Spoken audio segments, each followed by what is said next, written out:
tão difíceis, tão complicados, né? Então, assim, é um prazer enorme a gente estar aqui. E eu pensei, você me convidou, pastor, eu pensei logo em uma carta de Paulo que eu amo demais, né? Que é a gente meditar num trecho da carta de Paulo aos Filipenses. E se os irmãos estiverem aí com a Bíblia, eu convido agora a abrir a Bíblia lá no capítulo 2. E enquanto a pessoa vai abrindo, aí os irmãos vão abrindo a Bíblia no capítulo 2, eu quero também trazer um abraço aos irmãos da UISCB, da União das Igrejas Evangélicas Congregacionais do Brasil, um abraço da minha igreja, da igreja que eu pastoreio, Igreja de Caraí, né, Igreja Congregacional em Caraí. Aí mais uma vez falando, é um prazer muito grande a gente estar junto aqui, meditando, compartilhando desse momento juntos para meditarmos na palavra. E o trecho que eu gostaria de pensar com os irmãos, ainda que de forma simples hoje, está lá no capítulo 2, do verso 5 ao verso 8. Diz assim: Tende em vós o mesmo sentimento que houve também em Cristo Jesus, pois ele, subsistindo em forma de Deus, não julgou como usurpação o ser igual a Deus. Antes, a si mesmo se esvaziou, assumindo a forma de servo, tornando-se em semelhança de homens, e reconhecido em figura humana, a si mesmo se humilhou, tornando-se obediente até a morte e morte de cruz. Bom, gente, a carta de Paulo aos Filipenses sem dúvida alguma, uma das cartas mais bonitas do Novo Testamento, uma das obras mais bonitas de todo o Novo Testamento, né? E é interessante que Paulo, ao escrever essa carta, ele escreve primeiro da sua primeira prisão em Roma, e embora ele tenha escrito de uma prisão, do cárcere, né, uma carta que ainda assim é conhecida como a Carta da Alegria, né? Isso é extraordinário para a gente. E só da gente pensar que essa carta é conhecida como a Carta da Alegria já traz ensinamentos extraordinários para nós, né? Inclusive mostrando que essa é uma leitura interessante para a gente em tempos de distanciamento social, em tempos de pandemia, né? Em tempos de incerteza, em tempos de dificuldade, na verdade em todos os tempos, né? Quando a gente vai ao texto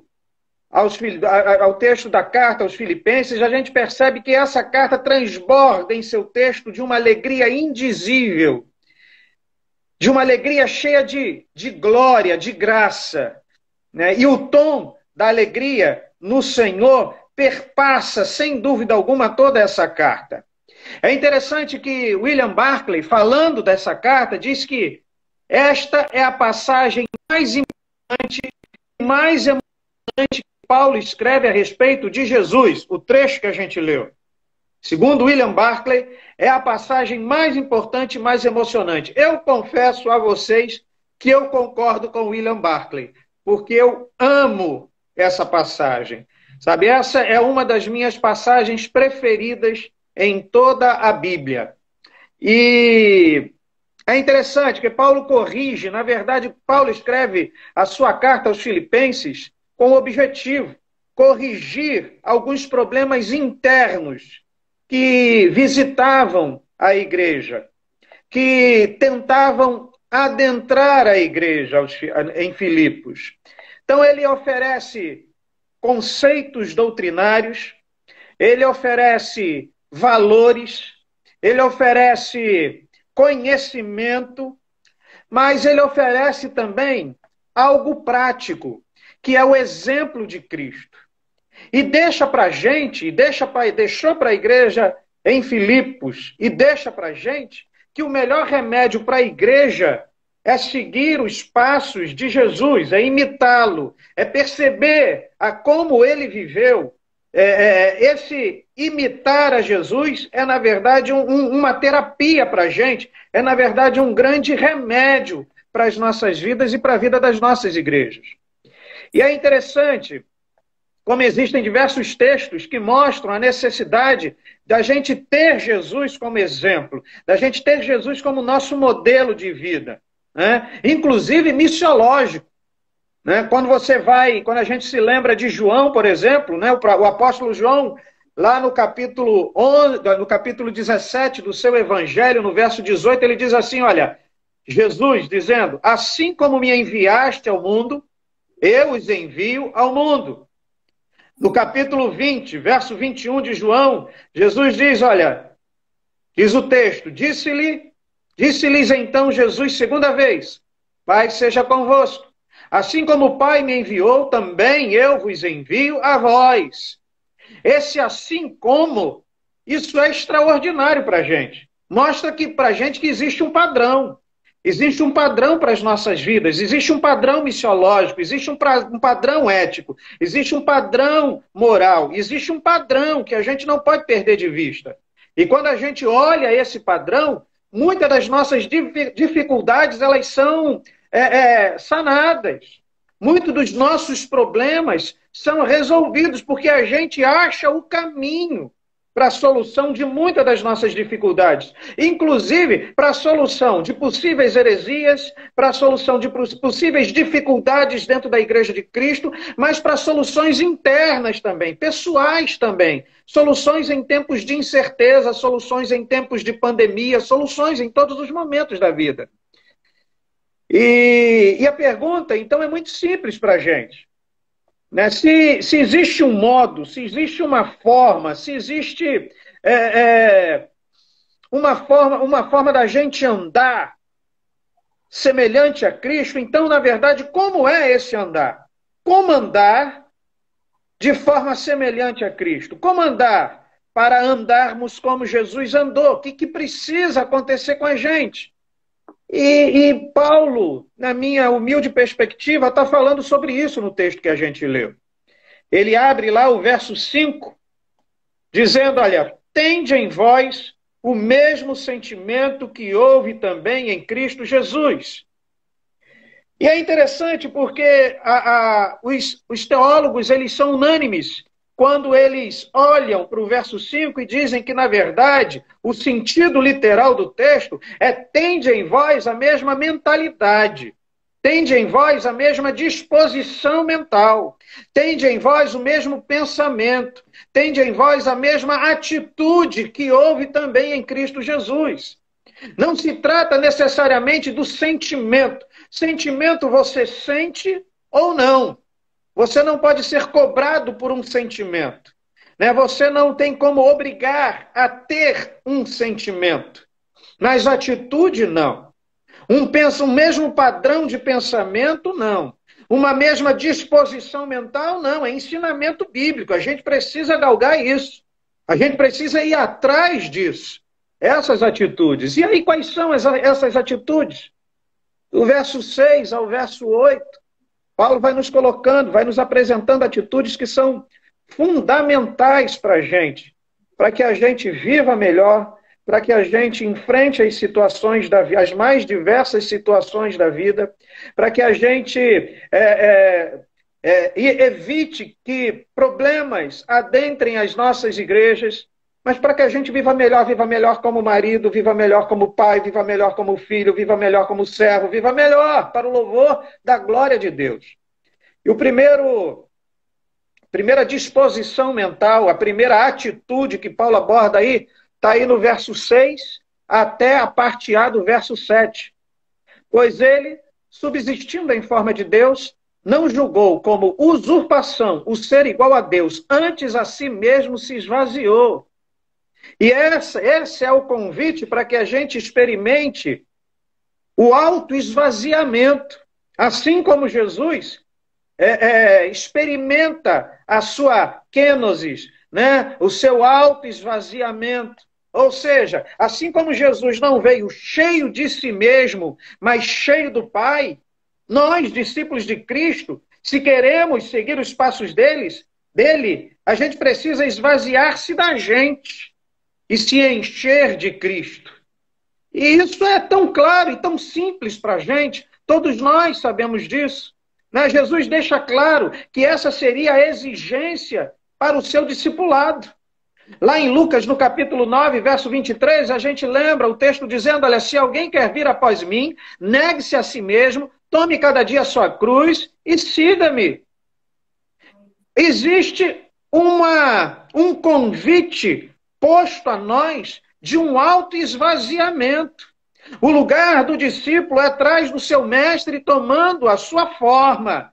E assim como ele auto-esvaziou-se, convida cada um de nós para esse auto-esvaziamento. E o auto-esvaziamento é a capacidade de abrir mão do status, de abrir mão dos privilégios, sejam eles quais forem, impondo a si mesmo uma autolimitação, uma vulnerabilidade. Ou seja, o discípulo de Jesus, aquele que anda como Jesus andou, não cumpre a sua vontade pessoal, mas é instrumento e agente para a missão de Deus no mundo, é instrumento para alcançar pessoas no mundo. Esse autoesvaziamento revela como o discípulo deve se aproximar e abordar as pessoas, não cheios de prerrogativas, não como aquele que é o dono da verdade, com um ar de superioridade, mas vazio de si mesmo, cheio de Deus, cheio de Jesus, cheio, pleno da plenitude do Espírito Santo de Deus. Essa é o desafio para a gente. Esse é o primeiro desafio que Paulo coloca para a gente aí no texto que nós lemos. Né? E isso, tanto como nos ajuda na nossa relacionalidade. Quantas vezes a gente está tão cheio da gente, né? A gente está tão cheio dos nossos conceitos pré-estabelecidos, que qualquer relacionamento se torna dificultoso e, às vezes, até mesmo nós nos tornamos tóxicos com relação ao outro. Esse autoesvaziamento é fundamental se a gente quer andar como Cristo andou. E aí o texto segue para uma segunda atitude, para uma segunda disposição mental. Lá ainda no verso 7, na parte B do verso 7, assumindo a forma de servo. E talvez aí, pastor, seja o maior desafio nesse tempo de consumismo, de relativismo, de hedonismo, né? Nesse tempo de um alto índice de descarte, né? Um mundo consumista, um mundo hedonista, um mundo relativista, só podia desembocar num mundo onde propaga para a gente um alto índice de descarte, né? Tudo é descartável. Tudo é altamente descartável. As relações humanas são descartáveis, a igreja é descartável, o pastor é descartável, a vida conjugal é descartável, é tudo descartável. É muito mais fácil trocar do que fazer, né, do que tentar consertar as coisas ou tentar acertar as coisas. E assim é muito complicado a gente pensar em sermos servos. E pior ainda quando a gente olha que a palavra no grego aqui é escravo. Né? Então falar de escravidão, de um serviço dessa magnitude, num tempo consumista, hedonista, relativista e de descarte, é um desafio para a gente hoje. É um grande desafio.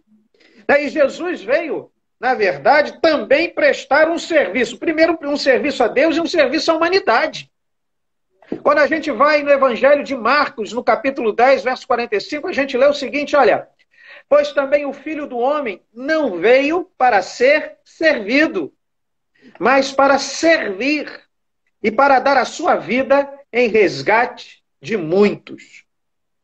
E é lógico que ao imitar a atitude, ou para termos a mesma disposição mental de Jesus, nós, discípulos, a gente deve prestar esse mesmo serviço ao mundo, na esperança de resgatar e transformar as pessoas para o louvor da glória do Senhor. Isso também fica claro para a gente em Mateus, no capítulo 25, dos versos 31 ao 46. Eu vou só lembrar de um trecho, tá, de Mateus 25, quando diz assim, olha, porque tive fome, me deste de comer. Tive sede, me deste de beber. Era forasteiro e me hospedastes. Estava nu e me vestistes. Enfermo e me visitastes. Preso e fostes ver-me. Então perguntarão os justos: Senhor, quando foi que te vimos com fome e te demos de comer? Ou com sede e te demos de beber? E quando te vimos forasteiro e te hospedamos? Ou nu e te vestimos? E quando te vimos enfermo ou preso e te fomos visitar? O rei respondendo lhes dirá: em verdade vos afirmo que sempre que o fizestes a um destes meus pequeninos irmãos, a mim o fizestes. Mais uma vez mostrando e acentuando para nós a necessidade de assumirmos essa vida, essa vida de serviço, essa disposição mental para servirmos, para assumirmos essa atitude que existiu em Jesus Cristo de serviço. E serviço, gente, é uma atitude voluntária. Ninguém é obrigado a servir. Mas, quando a gente lembra de João, no capítulo 12, verso 26, a gente tem algo extraordinário. Quando diz assim o texto, Jesus falando: se alguém me quiser servir, siga-me, e onde eu estiver, ali estará. Se alguém o serviço, gente, revela que o discípulo está, na verdade, comprometido com a missão. É o serviço que revela o grau de comprometimento com o Senhor. E essa missão é a missão de servir Deus no mundo. E quando eu falo mundo aqui, é no locus onde nós estamos inseridos, é no local onde estamos inseridos. Eu não estou me referindo ao mundo como um sistema perverso do mundo, mas o local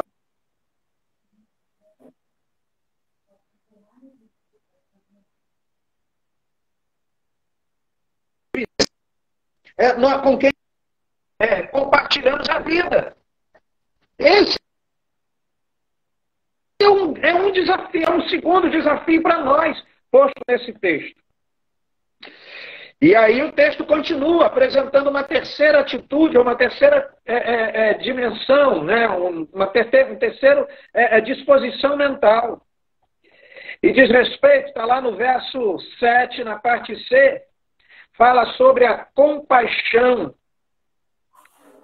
né? Tornando-se em semelhança de homens, tendo compaixão. E compaixão também, na minha perspectiva, não é um sentimento. Se a gente partir da premissa que compaixão é um sentimento, então Paulo não poderia aqui orientar a sua igreja para que também tivesse a mesma disposição mental de Jesus. A orientação é clara. Assim como foi clara para aquele tempo, é clara para nós.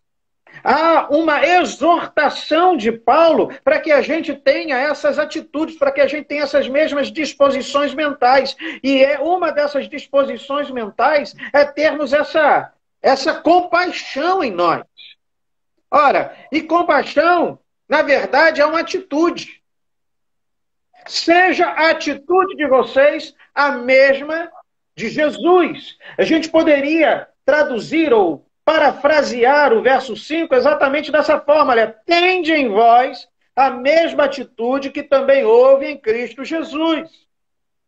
E a mesma atitude também passa pela compaixão. E certa vez Jesus chama seus discípulos para dizer-lhes alguma coisa muito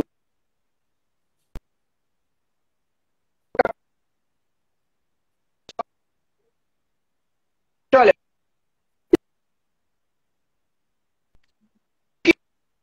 já faz 3 dias que eles estão comigo e não têm o que comer. E não quero despedi-los em jejum para que não desfaleçam no caminho.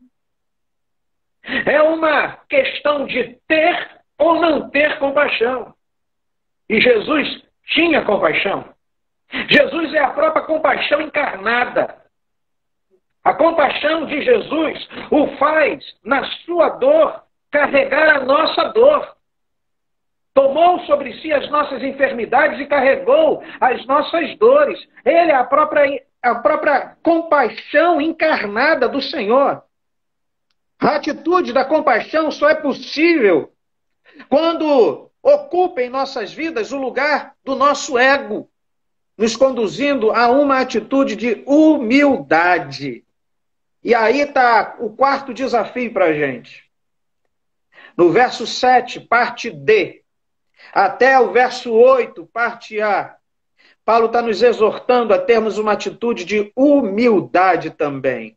Está lá, diz assim, esse texto: reconhecido em figura humana, a si mesmo se humilhou. E no grego, a palavra traduzida aqui significa exatamente isso: humilhar-se, abaixar-se, rebaixar-se, sabe? Descer. Isso foi o que Jesus também experimentou por nós.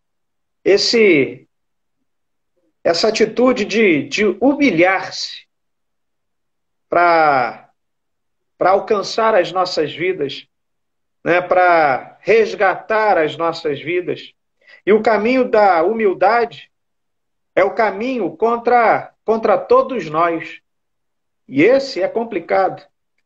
Porque o caminho da humildade é o caminho contra todos nós.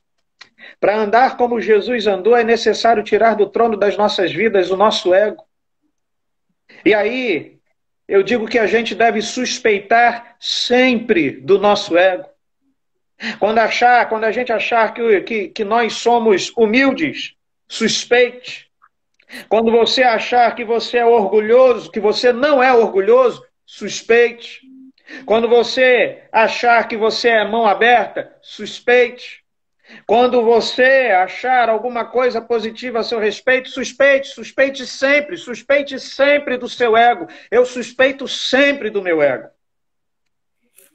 Mas quando as nossas atitudes nos fizerem tirar de nós mesmos, a ponto de nós deixarmos de olhar para o nosso eu e passarmos a olhar para os outros, aí sim a gente vai perceber que a gente está começando a trilhar pelo caminho da humildade. Albert Einstein dizia que o valor do homem é determinado em primeira linha pelo grau e pelo sentido em que se libertou do seu ego.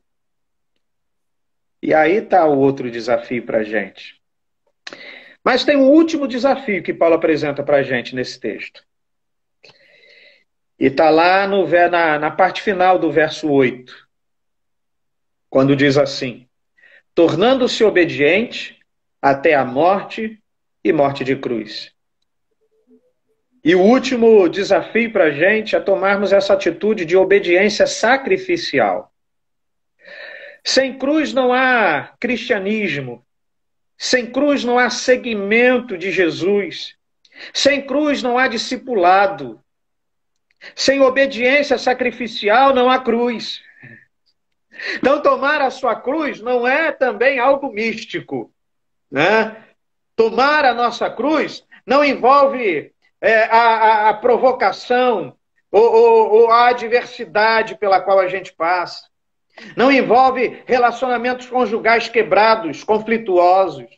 Não envolvem patrões autoritários ou arbitrários. Não significa ter uma enfermidade física. Não é nada disso. Mas significa estar disposto a pagar o preço pela causa do reino, por causa de Cristo Jesus. Obedecer até o limite, até o fim das consequências. Isso é tomar a cruz. Para o discípulo de Cristo, levar a sua cruz precisa estar... Para que o discípulo de Cristo leve a sua cruz, ele precisa estar disposto a morrer, a ir até as últimas consequências, assim como Jesus foi até as últimas consequências. Sofrer as indignidades, sofrer a morte de um criminoso, como aconteceu com Jesus. Esse é o convite que Paulo nos faz. Quando houver essa mesma disposição mental sobre as nossas vidas, sabe, a disposição do serviço, do autoesvaziamento, a disposição da compaixão, a disposição da humildade, a disposição da obediência sacrificial, situações de adversidade não serão imprimidas nas nossas igrejas a partir de nós. Problemas e conflitos conjugais serão minimizados. Sabe, incertezas diante dos dias de pandemia ficarão em segunda linha. O mais importante vai ser a gente não se preocupar com aquilo que está acontecendo, mas como testemunhar a Cristo em meio ao que está acontecendo. Sabe, tais atitudes, assim como eram consideradas por Paulo como remédios para a igreja em Filipos, também é um remédio para a nossa igreja hoje, para as nossas vidas hoje. Essas são atitudes medicamentosas para as nossas vidas. Para nós hoje, continua sendo terapêutico. Para que a gente enfrente essa pandemia, às vezes nós nos deixamos levar por tudo isso que a gente está vivendo, num alto grau, onde a nossa ansiedade começa a crescer de forma assustadora e a gente pode cair até mesmo em depressão e tantas outras questões. Mas quando a gente olha para essas atitudes, para essa disposição mental, que é possível que a gente tenha, porque se não fosse possível, Paulo não exortaria a sua igreja para buscar, que é possível que a gente tenha, a gente é capaz de passar por tudo isso que a gente está passando hoje, vivendo Atos 1:8, testemunhando a Cristo, não se deixando levar pelas dificuldades, pelos assombros, pelas incertezas, mas testemunhando a Cristo, porque há em nós a mesma disposição mental que Cristo, porque há em nós a mesma atitude que houve também em Cristo Jesus. Esse é o meu desejo, irmãos, para as nossas vidas. Sabe, esse é o meu desejo para cada um de nós, para as nossas igrejas, para as igrejas da aliança, para as igrejas da união, sabe, para que a gente possa enfrentar toda essa situação testemunhando a Cristo, revelando Cristo Jesus em nossas vidas, fazendo de fato diferença diante de todo esse assombro que a humanidade está enfrentando hoje. Esse é o meu desejo, que o Senhor nos dê condições nele, graça nele e poder no Espírito Santo de Deus para que a gente seja capaz de buscarmos, sabe, tais atitudes e testemunharmos a Cristo Jesus. Amém, meu querido. Eu quero agradecer, pastor, pela oportunidade, mais uma vez, que o irmão me concedeu, um privilégio muito grande. Agradecer pela confiança, tá bom? E que Deus possa nos abençoar para que a gente siga nesse propósito de ter em nós as mesmas atitudes que houve também em Cristo Jesus. Obrigado, meu irmão. Amém, pastor. Muito obrigado por ter atendido o nosso convite. E o senhor já deu material para os nossos pequenos grupos. Nós estamos começando um pequeno grupo online, sábado, Amém. sobre Filipenses. Então, É aí mesmo. o pessoal que está assistindo aí já pegou uma boa dica aí para o seu material dos pequenos grupos. Amém. Muito obrigado. Pastor, antes da gente encerrar, nós já estamos no finalzinho. Essa semana nós tivemos aqui na nossa live o pastor Ismael Ormilo, que é o nosso presidente agora, o presidente da Aliança. E aí a pergunta que eu fiz para ele, eu vou fazer para o senhor. Qual é a mensagem que o senhor deixa enquanto presidente de uma denominação séria, comprometida com o Evangelho do Senhor? Então, qual é a mensagem que o senhor deixa para a igreja e para os pastores nesse momento de pandemia? Olha, o pastor Anderson, eu creio que a Covid-19 está dentro, lógico. Quando a gente pensa em Deus, a gente não pode pensá-lo sem a soberania e sem pensar na sua soberania. E diante da soberania do Senhor, sem dúvida alguma, essa Covid também é instrumento de Deus, né? Deus está falando ao mundo, Deus está falando à sua igreja através dessa pandemia, através desse distanciamento social. Sabe, pastor, eu vejo essa pandemia como uma espécie de acelerador. Ou seja, aquilo que não estava bem tem sido acelerado a partir dessa pandemia. As empresas que já não estavam bem vão quebrar com essa pandemia. Os relacionamentos que já não estavam bem vão ter uma leve piora nessa pandemia. Sabe, essa pandemia também é um acelerador no que diz respeito, diz um pensador, eu esqueci de onde é essa pessoa, esqueci até o nome, mas ele disse o seguinte, que essa pandemia nos inseriu de forma plena no século XXI. Então, hoje, de fato, nós estamos no século XXI. Inclusive, algumas instituições que eram um pouco aversas à tecnologia, agora não teve jeito, como a própria Igreja de Cristo. Não teve jeito, nós tivemos que recorrer à tecnologia. E assim nós efetivamente entramos no século XXI. Então, diante de tudo isso, a minha mensagem é o seguinte: aproveite esse tempo para testemunhar e revelar Cristo Jesus na sua vida através da forma com que você enfrenta todas essas dificuldades.